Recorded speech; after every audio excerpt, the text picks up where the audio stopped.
Hi guys, I'm Kristen and this is Kristen is Fully Booked. Today I'm going to be doing the New Year book tag and, more importantly, comparing my answers this year to the ones that I had last year and letting you know whether or not I actually followed through on the goals that I talked about.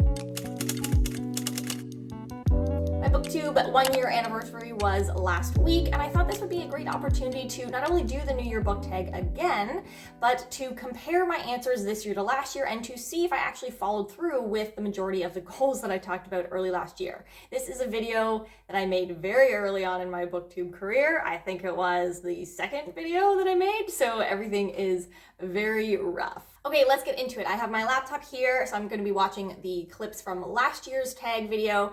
And the first question is, how many books do you plan to read in 2022? I think I'm going to land at like 60, 65, but really I'm not really one to sort of set specific numbered reading goals. Okay, so I obviously read way more than that. I did still use reading as an escape last year. I have here in my Excel sheet that I read 134 books last year, which is more even than 2020. In the reading goals video that I released for this year, towards the end of last year, I talked a lot more about like savoring books a little bit more and really enjoying them. And I definitely do want to do that. So if I do have to give a number, I would put something in like the 80 to 90 book range. I think that no more than 2 books a week with the occasional week off or something. So we'll see how that goes. But again, you guys know me, I still is the same as when I said this last year. I don't really set specific numbers-based goals. That's not why I'm reading. I don't feel the pressure to reach any particular number. Okay, question number 2 is to name 5 books that you didn't get to last year, but that you want to prioritize in 2022. So the first book on this list is We Hunt the Flame by Hafsa Faizal. I did read We Hunt the Flame last year. I actually ended up not really liking it. Because I had to wait on hold at the library for so long, I think that my expectations really got built up with each month that I waited, and I didn't love it. I actually just included this duology in the series that I don't plan to continue in my series update. The next book that I'd like to prioritize in 2021 that I didn't get to last year is Harrow the Ninth. This is the second book in the Locked Tomb trilogy. I did read Harrow the Ninth. I actually waited and I read this in the fall. So I knew that I was going to read it all year, but I kind of wanted to read it atmospherically in the fall because it's like necromancers and whatever. It was awesome. I loved Harrow the Ninth. Okay, the next book that I didn't get to read last year is The Lies of Locke Lamora by Scott Lynch. I did not read The Lies of Locke Lamora last year. I didn't get to that. It was actually one of the books, though, that I picked for a series that I wanted to get into in 2022, so that will be on my list this year. Okay, another book that I like to read is Starless by Jacqueline Carey. I started to read Starless and I DNF'd it. I took too long reading it and my library copy got taken back from the library. So I didn't finish it. I think I was around the 75-80% mark, but even though I always planned to go back and pick that up and finish it, I never did. And I think that I won't, simply because I haven't felt all that pressured to pick it up again, to really find out what happened. And I'm using that as a sign that I maybe wasn't really into it. I did think it was going in a weird direction. But anyway, I actually DNF'd Starless by Jacqueline Carey. Next is, I think this is the 5th book, A Tale of Two Cities by Charles Dickens. Oh, I didn't read A Tale of Two Cities either. Okay, I think this is 2.5 out of 5 for that. Okay, so for this year, 5 books that I didn't get to last year that I want to prioritize this year. I'm gonna go with The Lies of Locke Lamora again. I'm gonna use that one. It is one of the series that I was planning to prioritize this year, so crossover, linking there, I'm definitely going to get to The Lies of Locke Lamora this year. I even have a physical copy that I borrowed or that my friend Taylor loaned me, so it's going to happen. That will be the only book that I use, though, from that other video of the series that I want to start, because if I just picked the first book in each of those series, I feel like that's cheating, so I'm going to think of other books. I'm gonna have to actually go to Goodreads for this to see what I have tagged on want to read. For the second book here, I'm gonna go with The Bone Shard Daughter by ANDREA Stewart. This is the first book in the Drowning Empire series. Haven't read it yet. It's been on my radar for a while, but towards the end of last year, I feel like I heard a bunch of people who were reading it or reading it for the first time or rediscovering it. I think the sequel came out towards the end of last year as well. So it was just like, it's really been on my radar lately. And the more and more that I hear about it, the more I'm actually really interested. Whereas before I wasn't interested at all. So yeah, that's what I'm gonna go with number 2. I do have this on hold at the library right now. Okay, another book that I did want to read last year that I never got to, and that is going to be The Golem and the Genie by Helene Wecker. This book I had saved on Scribd for most of last year, and I think even the year before that, and I just have never gotten around to picking it up. But there was another channel who mentioned this recently. It's Kristen from the channel Kristen Craves Books. And she mentioned this as a book that she wanted to get to this year, I believe, and we talked about maybe doing a buddy read. So that's what I'm going to go with on this one. I don't remember everything that it's about. I think that there is a genie and a golem. Oh my god, that's the name of the book. Of course there's a golem and a genie. But they meet in, I think, early 20th century in New York. And they meet there and develop some sort of strange friendship. That's all I know. Number 4. Am I at 4 already? Yeah, 4. Okay, number 4, I'm gonna go with The Queens of Innisleer by Tessa Gratton. I have wanted to read this book for a while. I think I did take it out from the library last year at some point and just didn't get to it and then didn't prioritize it, and it slipped away. This is a very quiet book from what I've heard. Elliot Brooks often describes it as like a little bit boring, but in a good way if that's what you're in the mood for. So I want to read that book in the right mood. It is a King Lear retelling, which King Lear was one of my favorite Shakespeare plays that we read when we were in high school. So I do really want to read that. I would love to get to that at some point this year. For the last one, I've kind of got 2 that I'm trying to decide between. I'm going to go with it. I'm going to go with Traitor's Blade by Sebastian de Castell. This is the first book in the Greatcoats series. I had it on my TBR early at the beginning of last year. I think I heard certain channels talking about it a lot, and they were channels that I really enjoy watching, but who we don't always have the same taste in books as, so I never really prioritized it, even though it was something that I was thinking about.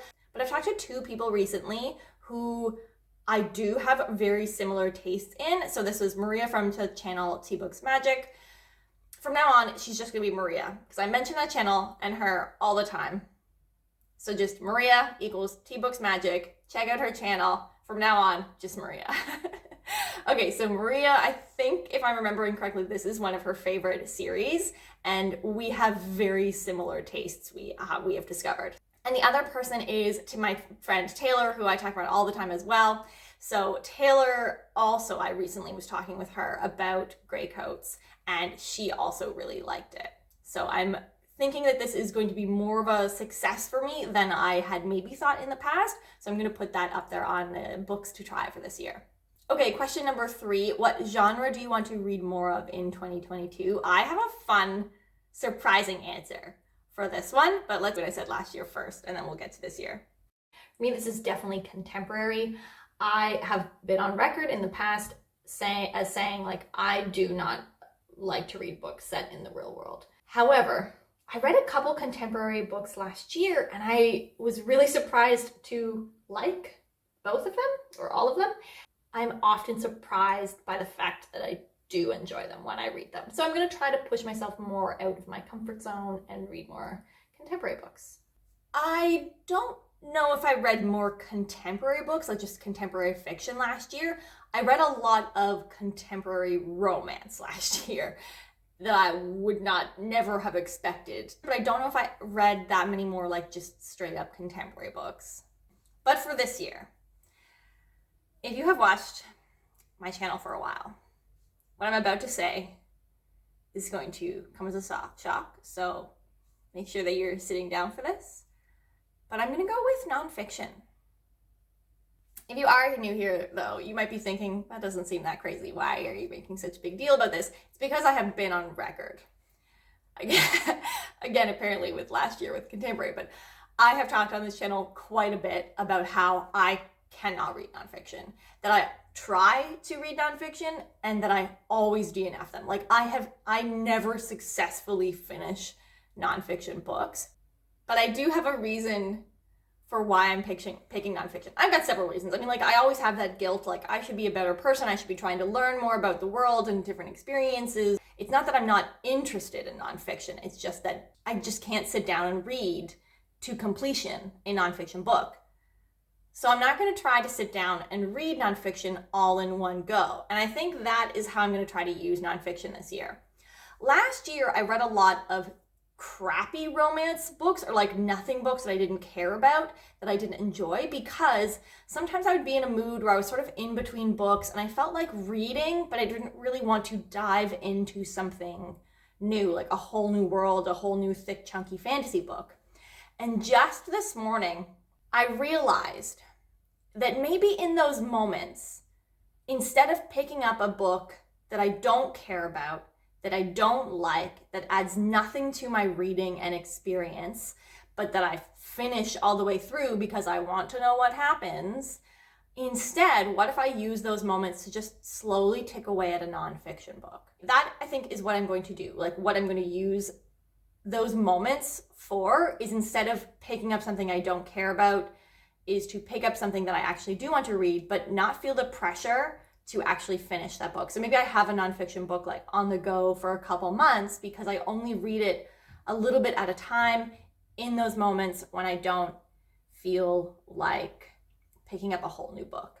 That is the goal. That is a strategy. I will let you know, like, next year, I guess, how this goes. We'll see. I have no idea if this will work. I have no idea if this will lead to me finishing a nonfiction book. I am going to give it a try. Question number 4 is to name 3 non-book related goals. Let's look at what I said last year, and then we'll do this year again. First is to practice yoga more regularly. I would like to at least practice 6 days a week. No, I did not do that.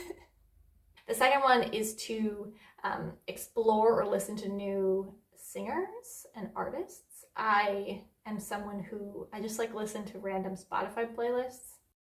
I don't know that I did this successfully either. I still just look for playlists, like Spotify playlists created by others. Third goal is sleep.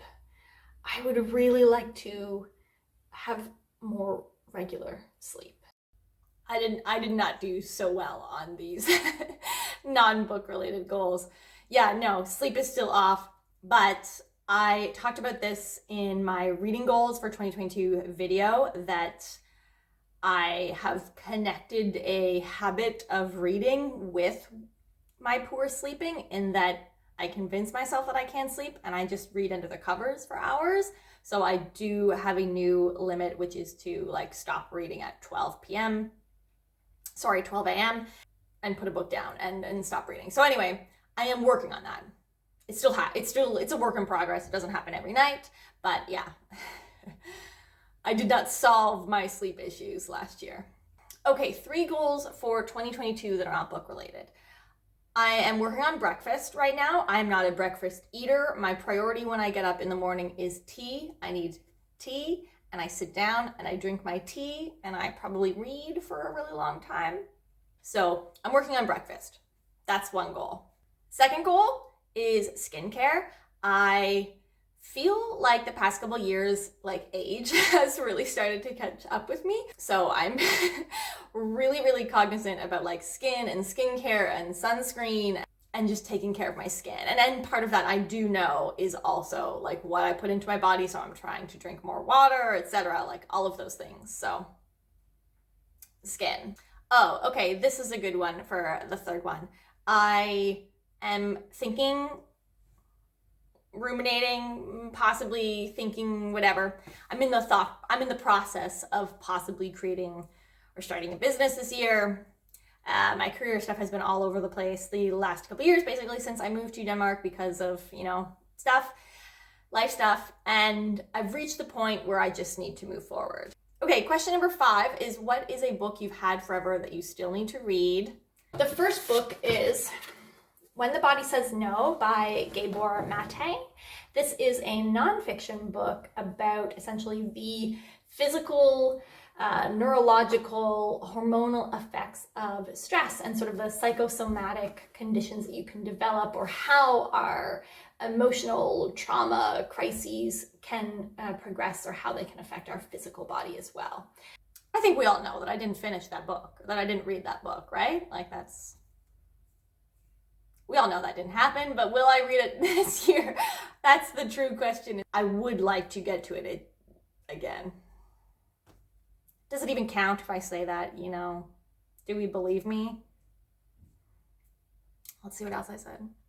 The other book that we have a physical copy of that I haven't gotten to is East of Eden by John Steinbeck. It's technically owned by my partner. He has a tendency of asking for books for Christmas and his birthday that he then is really slow to read. I have a tendency of reading them before he does. And there was a time when this happened a lot and he got really upset, and I had to promise that I would stop reading his books before him. Yeah, I mean, he didn't read it, so I haven't read it, is the gist of that. Okay, this year, this is the only question that I prepared for because I knew that it was on that, and obviously I only have a limited amount of physical books here, you guys know, and I wasn't about to pick up the same ones again. So I am going to go with Peace and Turmoil. I won the copy of this in the Magical Creatures and Animal Companion readathon that Elliot Brooks put on in March, I think was when that happened. And she would buy any book that we wanted, and I picked her book. So from what I remember, this is about sort of like a few different lands who are at odds after a past war. I think there are dragons, and I know that Elliot Brooks is a big character-based reader, so I'm expecting some really great characters. Can I put that here? Is that safe? Will it fall over into the candle? No? Okay, question number 6 is one word that you're hoping 2022 will be. I remember what I said last year. The word that comes to mind is better. I really hope 2021 is just overall better than last year. For me personally, if I was to like spend some time thinking about like what I want to get out of this year, I would really like to have more fun in my life. I would like to be more playful, be more fun, be more lighthearted. I don't know if I've actually focused on that. 2021 is sort of already a blur. It was just kind of up and down a little bit, a bit of an emotional roller coaster, and I think for myself personally as well, it was a little bit more of a roller coaster. Okay, for this year, 2022, what is a word? Ooh, I just got a good one. Okay, lighter. Does that make sense? I want 2022 to feel lighter than last year and the year before, both at large for the world and for myself personally. Like, obviously things are still going to be up in the air a little bit with the world and myself, but I would like to have just like, I want to feel less heavy. I want to feel lighter about it. I want to be a little bit less overwhelmed, a little more carefree, not so overwhelmed and like downtrodden by every little thing that goes wrong or that happens.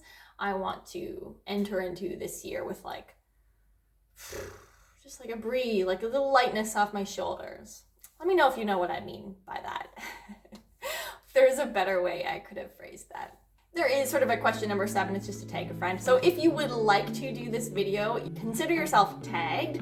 You're welcome to do it. If you do, let me know in the description down below and tell me what your word for this year is. It can be reading related, or it can be like life, personal related. What is one word you want 2020 to be for you? Or if you just want to let me know that you are still here, put an emoji and we'll do the same thing, sort of like an emoji that represents what you want this year to look like for you. If you like what I do here, don't forget to like and subscribe. It really helps the channel out. I post videos on every Monday and Thursday. I will see you guys next time. Have a great day, everyone. Bye.